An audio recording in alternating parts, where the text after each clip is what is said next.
Hello friends, welcome to my channel. இன்றைக்கி நம்ம சேனலில் ஆம்பூர் தம் பிரியாணி எப்படி பண்ணலான்றதை பார்க்கலாங்க.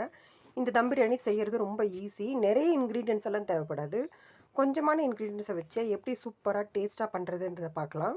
இப்போ வாங்க நம்ம வீடியோக்குள்ளே போகலாம். ஸ்டவ் ஆன் பண்ணி குக்கர் சூடானதும் தேவையான அளவு எண்ணெய் சேர்த்துட்டு கொஞ்சமாக நெய்யை சேர்த்துக்கிட்டு பட்டை, லவங்கம், கொஞ்சமாக பிரிஞ்சி இலை இதை மட்டும் சேர்த்துக்கலாம். இப்போ இது கூட அரைச்சி வச்சுருந்த பூண்டு பேஸ்ட் மட்டும் சேர்த்துட்டு நல்லா பச்சை வாசனை போகிற அளவுக்கு நம்ம ஃப்ரை பண்ணிக்கணும்.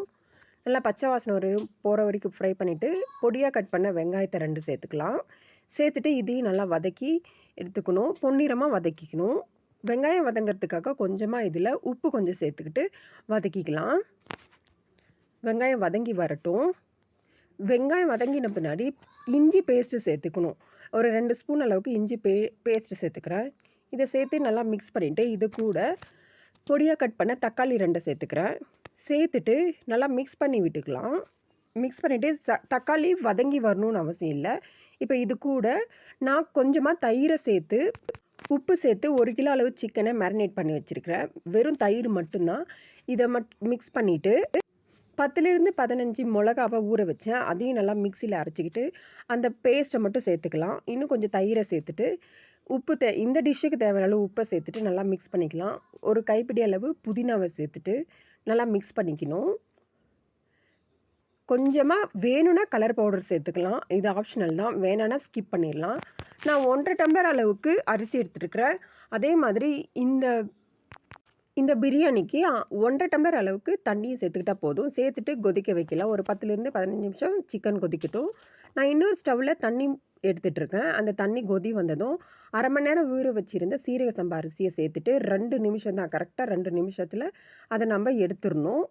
நல்லா மிக்ஸ் பண்ணி விட்டுட்டு இதில் நான் உப்பு கொஞ்சமாக நெய் சேர்த்துருக்குறேன். இது நல்லா கொதி வந்ததும் ஒரு 2 நிமிஷத்தில் இந்த மாதிரி நம்ம எடுத்துகிட்டு கொதிச்சு வந்திருக்கிற சிக்கனோட இதை நம்ம சேர்த்துடணும். சேர்த்துட்டு சும்மா லைட்டாக மிக்ஸ் பண்ணி விட்டுக்கலாம். கடைசியாக கொத்தமல்லி கொஞ்சமாக சேர்த்துட்டு நல்லா மிக்ஸ் பண்ணி விட்டுட்டு இது தம் போட்டுக்க வேண்டியதான். ஒரு 10லிருந்து ஒரு 20 நிமிஷம் தம் போடணும். போட்டுட்டு பார்க்கலாம். இப்போ நம்மளுக்கு ஆம்பூர் சிக்கன் பிரியாணி சூப்பராக வந்திருக்கு. நல்லா பொலன்னு உதிரியாக வந்திருக்கு. நம்மளோட ஆம்பூர் சிக்கன் பிரியாணி ரெடி.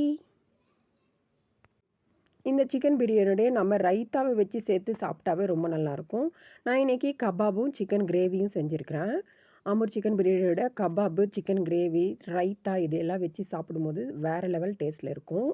இதை கண்டிப்பாக வீட்டில் ட்ரை பண்ணி பாருங்கள். செய்கிறது ரொம்ப ஈஸி தான், குயிக்காக முடிச்சிடலாம். இந்த வீடியோ உங்களுக்கு பிடிச்சிருந்தா இந்த வீடியோவை லைக் பண்ணுங்கள். அப்படியே பூர்ணிமா வேலுமணி சேனலுக்கு சப்ஸ்கிரைப் பண்ணிக்கோங்க. தேங்க்யூ ஃபார் வாட்சிங்.